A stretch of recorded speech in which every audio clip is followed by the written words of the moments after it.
Ketoke tuna bapa lemah lameh. Nyah-nyoh bang tak cakot ketrat-ketot kaya nyokot ril. Bareng gemkem mlawi tangan nyampuk. Kuwan kowe mlesat-mlesat wae. Mongko sing kulungu golek pangan wis tak petung lho.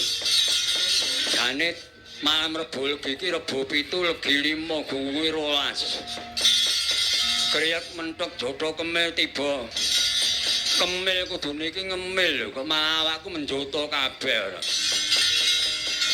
Jare kowe ora entuk kemil ya entuk mentek-mentek ya trimo jane aku. Iki nek menungso malang kadak ana ngarepku meneh sapa iki?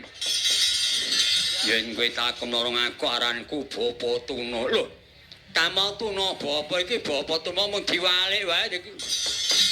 Ora sandak gremang-gremeng ayar apa kowe. Nyarep badhok aku badhoken weh. Sik ora pangling iki jenenge wong diwae iki genah menungso wah ora aku kalah ora sudi. Ya.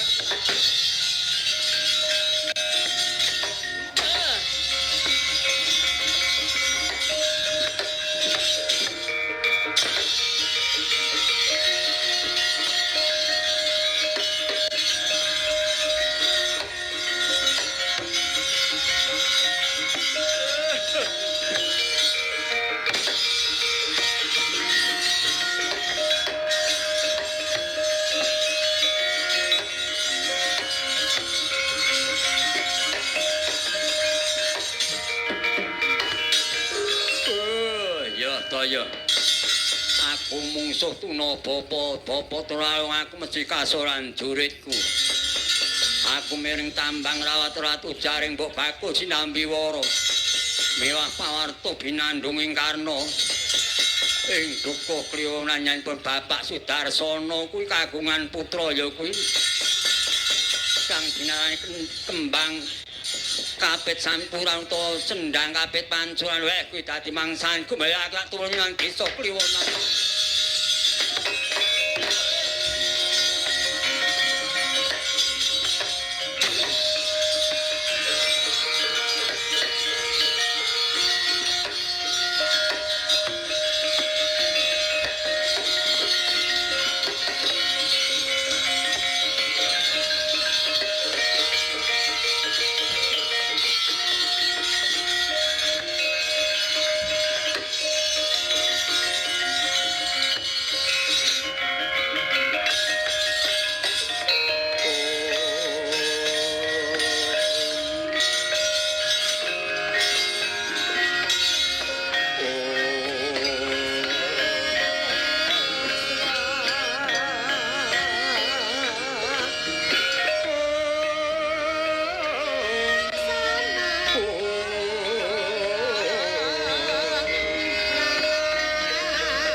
Permoron ramung sambreng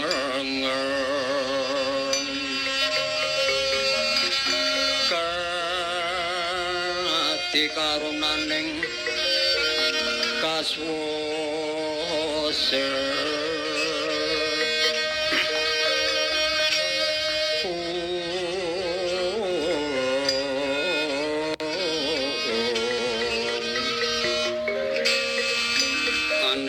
Komel malat kong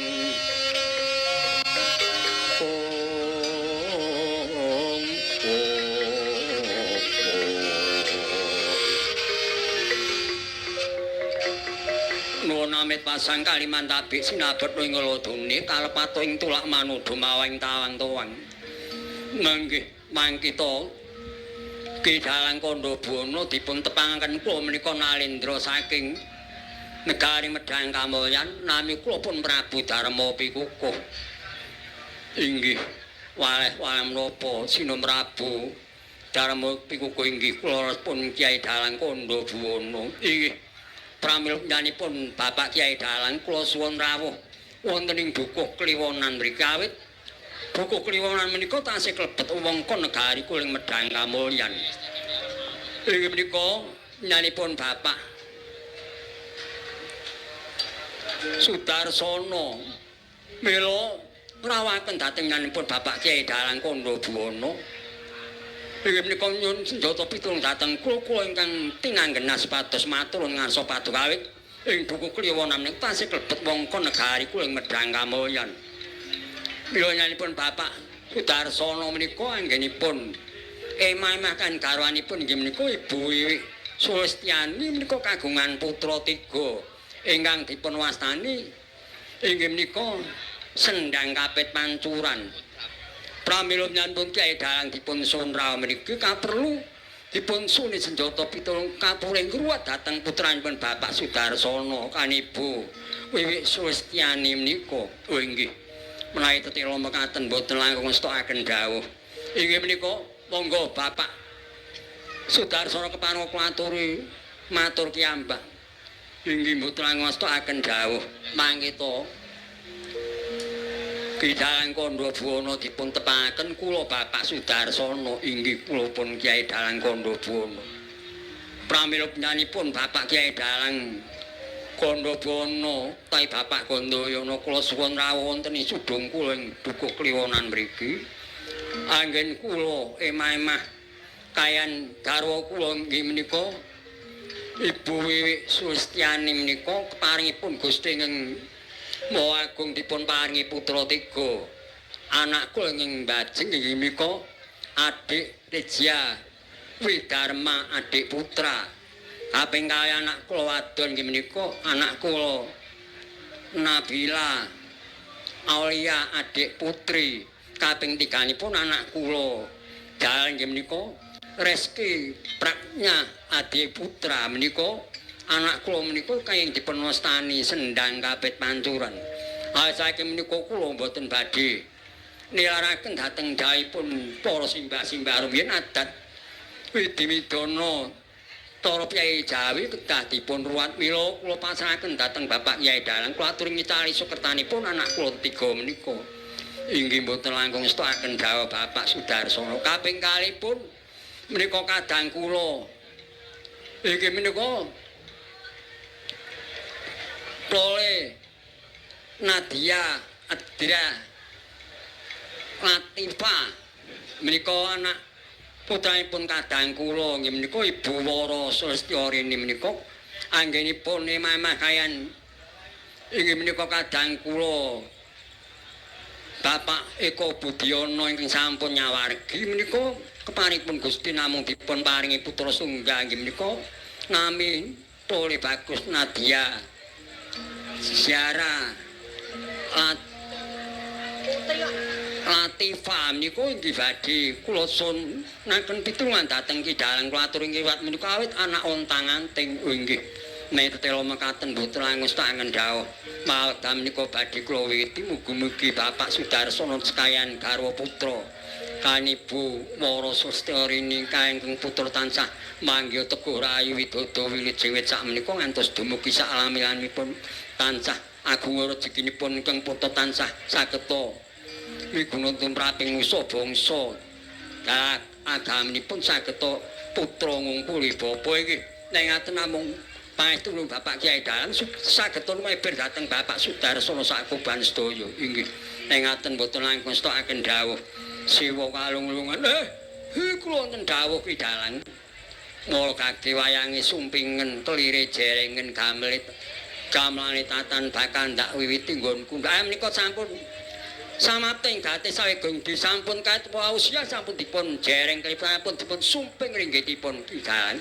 ya mengkono aku bakal miwiti nindakake muraka angruwat putra nyanipun Bapak Sudar iki boten aku sakaken dawuh maratura para prajonga kinen ya kuwi ayak-ayak nggih monggo sedaya para prajonga klaturi ngulaken geni ayak-ayakan kemawon.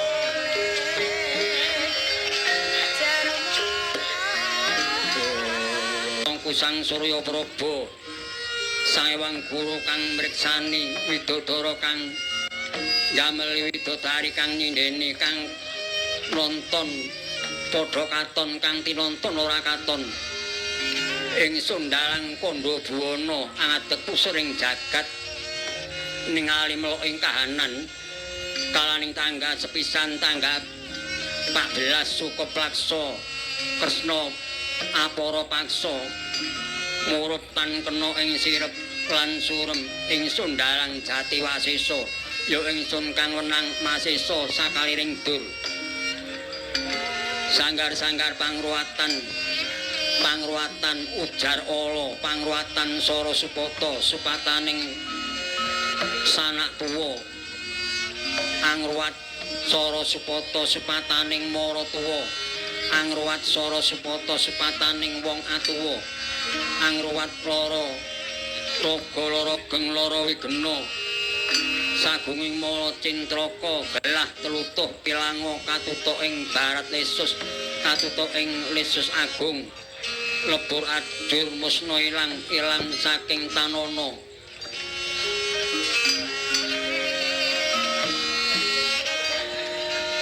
Bong tapi sang tabik sunangit kidung pusi banyak dalang ingsun ing ngendi nggon nira lungguh radosa padha kumitir ametreng singa pragnana anggupita narawangsa gendere pinadhet barang kemenyaring prasoda sira kakyatangya angadeka ning wringin sungsang amrango ampel gading tugelen karyaning sanggar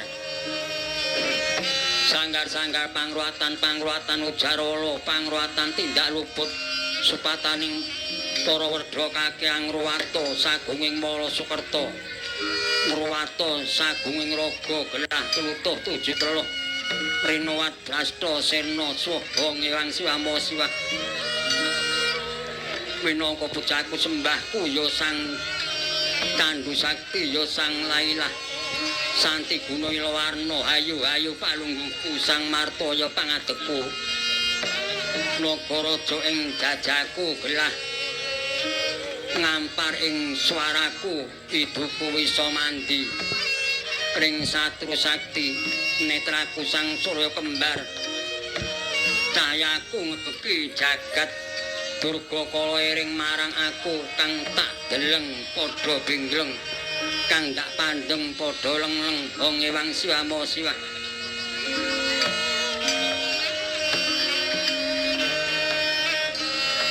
wong ewang kala sawedana durga kala sawedana prabaning wasesa sawedana tumrun mring madya padha awor pujaning para dewa sang asmara jatra wuwusku lan pujaku singgah kala singgah seminggal lawak misi Kuthara si Kuthari si Brenggala si Brenggali si Bitopo si Bintaki si Bintoko si Bintaki si Durbala si Durbali si Rumaya si Rumayi si Udaya si Udayi si Srimaya Kedah Maya Sidayuda Sidayudi Adiyuda Adiyudi Riudaya Riudayi Jaramaya Jurumaya singgah singgah kala singgah suminggah wong ewang siamo siwaha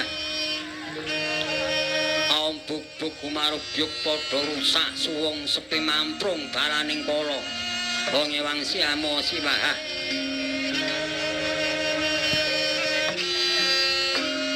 katalika kaya mangkon wis paripurna Kyai Dalanggenipra maos mantrap sakti dadak sakala praptane wang Bathara aku sing sowan Kyai Dalang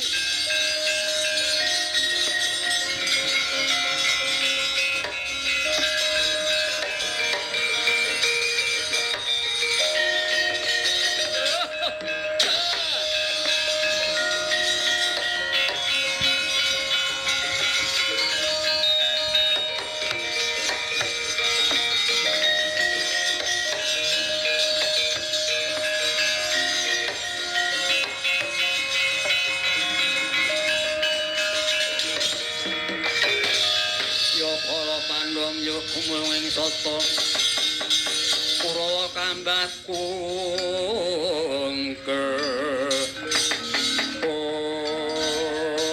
mandeg dhisik ki jalan ya sira iku sapa aku Bathara Kala sira sapa aku Ki Dalang Kandha Buwana kowe ndek karep apa temeka ning dukuh kliwonan kene ya tekaku kene aku miring tambang rawat ratu jaring mbok baku sinambi wara mewah pawarta pinandhuing Karna putrane Bapak Sudarsana kuwi jare telu kang dinarani Sendhang Kapit Pancuran lan putrane Ibu Walasya niku ya mung siji bocah tanti kuwi diadi panganku melek netramu bolonga gobokmu aku temeka ning desa Kliwonan kene aku sinaraya kanjanipun Bapak Sudarsana sinen ngruwat putrane kan putra keponakane ku aja nyarwasada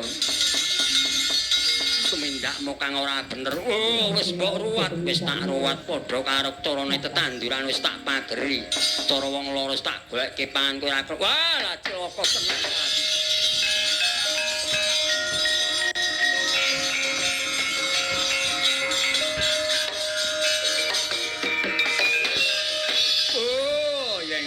kalah dhisik karo tekane Ki Dalang ya nek pancen kowe Dalang waskita Dalang pinter saiki terusno le mundalan aku arep nanggap karo kowe wacana tulisan kang ning saranduning badanku yen kowe bisa maca tak anggap kowe sedulurku tinemutu aku manut bangun miturut apa sakreh perintahmu aku gelem maca tulisan kang ning awak makar mbok payu apa drene aku ora ndek dhuwit-dhuwitku mung bedhomo tak opahe bedhomo gelem ora ya wis kaya ngopo bejan tak tampak ya nyotan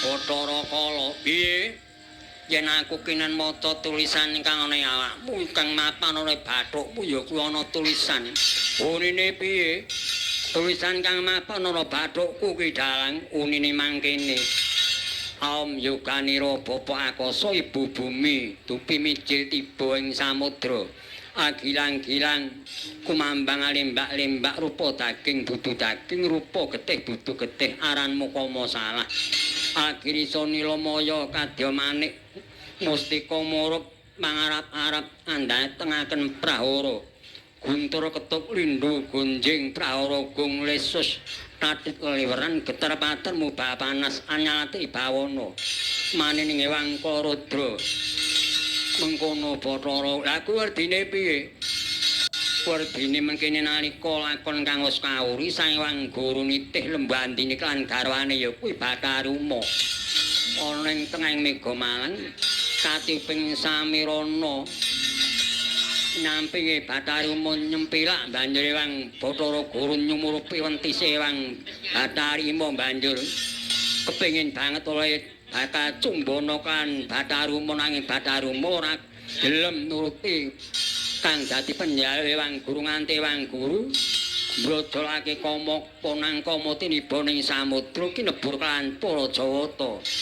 Ora bisa lebur tumpur ya dadi menungsa kaya kowe iki Kama salah. Oh, lah dalah.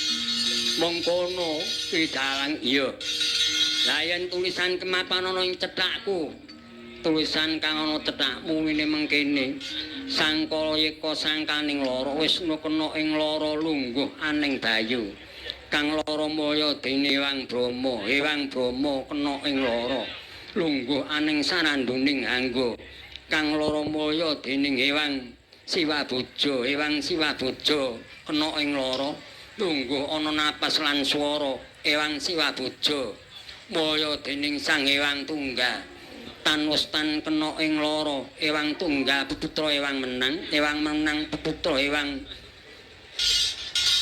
Putra Nurasa lan Nurcaya kabeh wis manunggal dadi sawiji lan Sang Hyang Tunggal kahanan lan tunggal rasa pangrasa Jatimaya saka kersane Hyang Maha Wisesa mengkono Bathara Kala. Oh iya.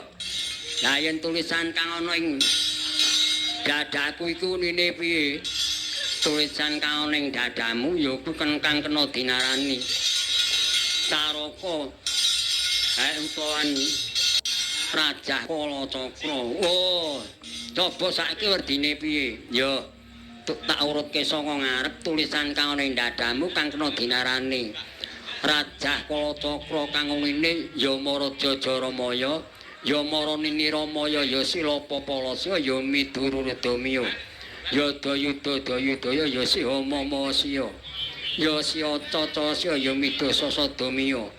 Tegese mengeni ingkang nguwasani teluk asira ingkang ngrencana Marya Sakti ingkang nyilakani ilanga kliwanira ingkang gawe luwih markana kang gawe mlarat nyugyana kang merangi kuwatanira kang nang saya Asia sira kang marahi dosa sumingkira sira. Oh iya. Lah iki ana gegerku iki tulisane piye? Gigir mono tulisan ya kuwi Caraka balik kang ngene mangkene ngotho Bogama. Nyaya Jodhapala Wasata lan Karacana. Lah kuwi werdine piye? Ora bisa diwerdekake mergo tulisane wae kuwalik. Lho. Lah supaya kena diwerdekke piye?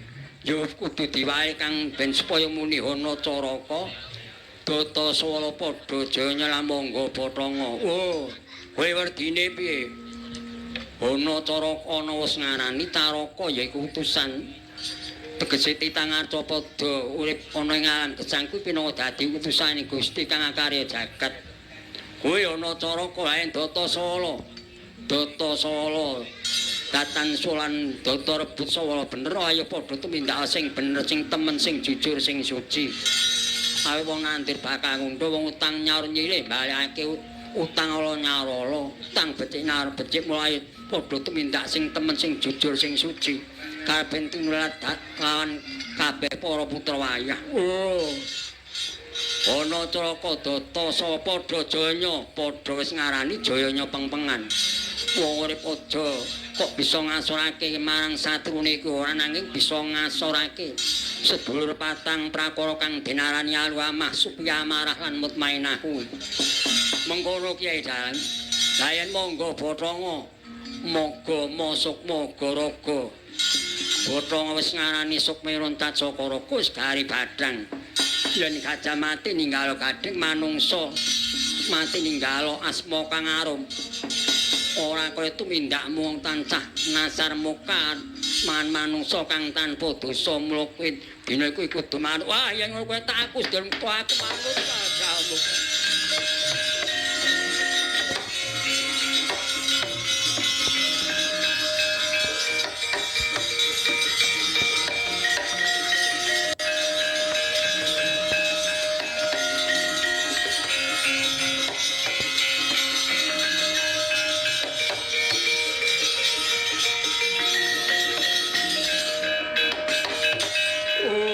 Yo Kyai Dalang wis aku manut bangun miturut mitu apa sakreh perintahmu Ki Dalang. Wis aku ora arep ganggu gawe marang kesugengane Bapak Sudarsono sak karo putra nganti tekane turun maturunan putra ibu. Osyorin aku iso ora bakal ganggu gawe Ki Dalang aku wis manut bangun miturut mitu sakreh perintahmu. Yo yen mengkono kuwi tak wene pangaprasa aja tumindak kang ora bener. Ya wis aku ora bakal memongso marang manungsa kang tanpa dosa. Ana bayi lair.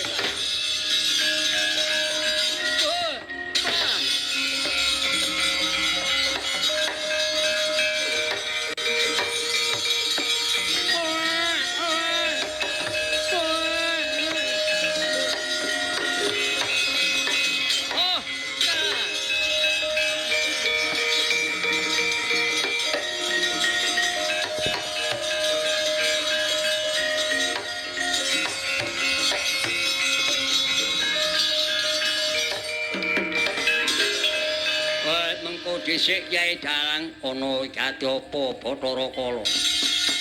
Gawe bapa guru yen ana wong ndek perlu luwih-luwih nanggap wayang ing desane kono ana wong wadon babaran kuwi jenenge bocah kang nandhang Sukerta. Kuwi dadi pangan kumul dina katak pangan yen arep mbok pangan-panganem aku ora bakal ganggu gawe ning ngene. Gawe bapa guru aku no mangan kudu tak sembelih luwih dhisik. Mongko bedamaku wis tak nggo opah oleh mundang. Saiki aku andire sedhela wae tak nggo mbelih bayi iki ora kena. Kowe andi nyilih bedama mbok nggo nganiaya bayi kang ora ndek dosa kurang ngepareng ae. Wah, lha piye iki? Entuk pramugane ngemplo ora sida iki piye iki Dalang. Saiki tak wene cara sak kijol-ijolan wae. Bayimu tak jaluk kowe nampa bedamamu meneh. Mergo puluh kowe ndek bae ora bisa mangan kowe ndek bedama iki mah kena nganggo golek pangan. Ya yen wis jol-jolan.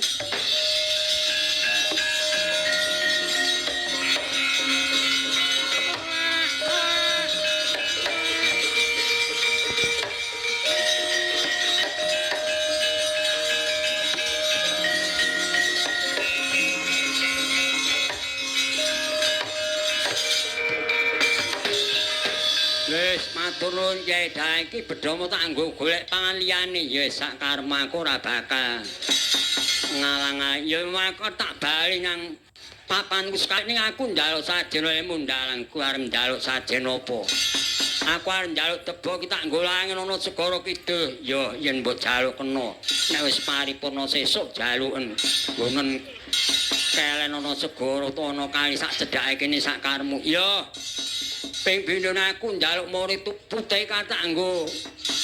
Lho kuwi surbanan yen kowe njaluk mori putih kowe kudu ngerti maknane mori putih. Tegese kowe kudu tansah suci jujur temen suci njaba andirumu glemur. Ya ngono aku banget marang lan aku njaluk ya kuwi tumpeng warna telu, tumpeng kendhit sing digarit langes kuwi sing ditutuli kunir kuwi tak jaluk lan aku njaluk tumpeng rajekusi tumpeng sing diwene dom kuwi. Lan aku njaluk tumpeng robyong sing diwene jangan diwene ndok tak jaluk. Ya nyatane kuwi sajene kanjanipun Pak Sudarsono mbok jaluk-jaluken. Ning aja ganggu gawe marang kesugengane Bapak Sudarsono sakku. Ayo ya aku tak bae ngapapan sak yo.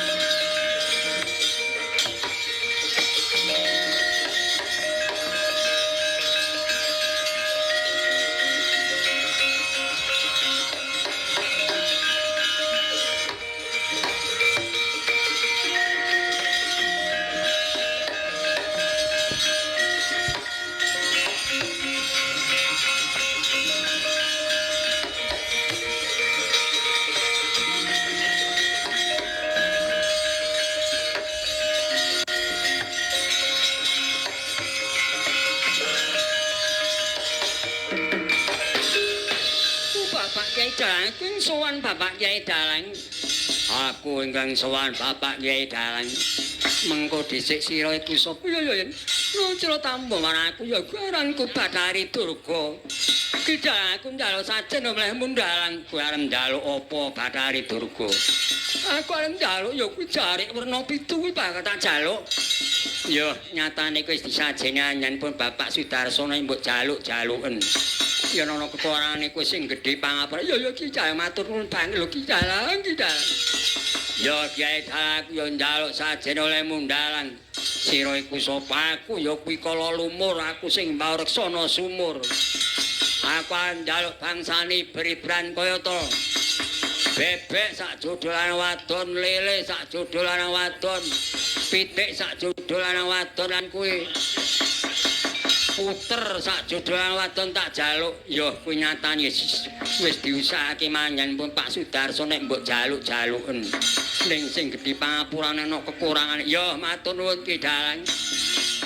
Pak Dalang yo njuk sajen. Aku njuk sajen Pak Dalang. Sira iku sapa? Nami kula nggih menika Nyai Mong. Kula Kyai Mong Pak Dalang. Kula arep njaluk sajen apa? Kula badhe nyuwun nggih menika jarik lurik. Badhe kula damel ngemban anak kula. Kayan kula badhe nyuwun alat pawon menika badhe kula suwun. Atus tampah. Kuali kula ya yen ana jupuk yen ra ana kuwi sing gedhe pangapuramu. Nyai Mong. Kayan kula nggih meling dhateng Yan Pak Dalang. Marga mriki mbok bel kagungan putra tasih alit menika. Nek pendak wetonipun nggih syukur dipun bancaki. Syukur ingkang sepuh purun masani niku kula dongaaken niku saestu kula wangi-wangi mangke dados purare menika sae. Iya, yen ngono tak aturake marang warga agung hidup liwonan kene.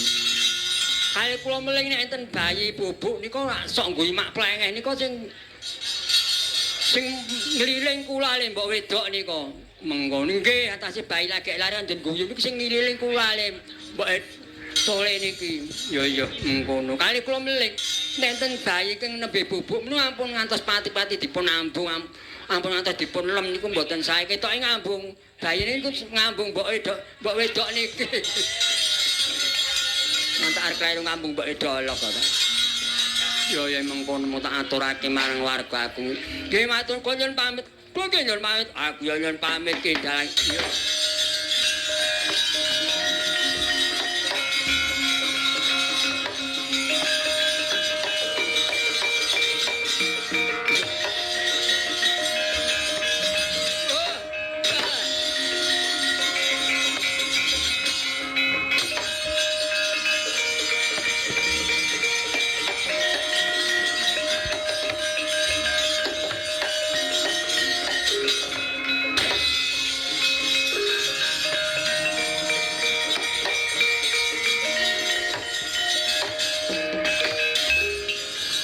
Bapak Kyai Dalang aku sing teka. Sira iku sapa? Aranku ya kuwi Kyai Sapu Jagat.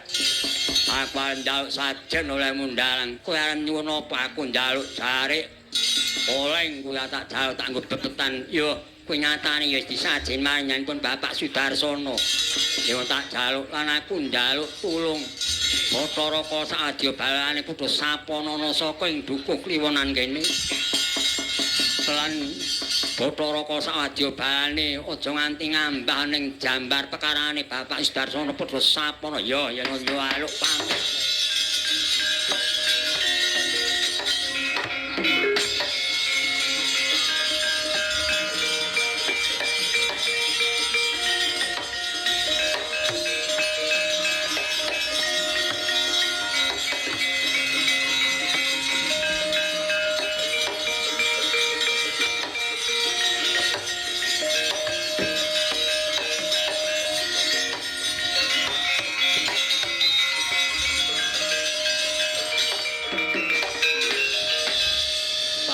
Badhe matur panjenenganipun Bapak Sudarsono rening sampun paripun anggen kula nuwuni dhateng dawuh panjenenganipun Bapak Sudarsono. Inggih atus pundi Kyai Dalang kula paring kula badhe nyuwun pamit. Mbok be wonten lepat atur kula sak warga tansah nyuwun pangapunten sak pengker kula. Panjenenganipun Bapak Sudarsono sak garwa putra mandhapipun ibu Wastyawrini saputra tansah manggih tego rayu widodone ring sambikala kasing gudha pangrencana kula nyun pangesti. Putrang namung nderek kendhado bapak dalang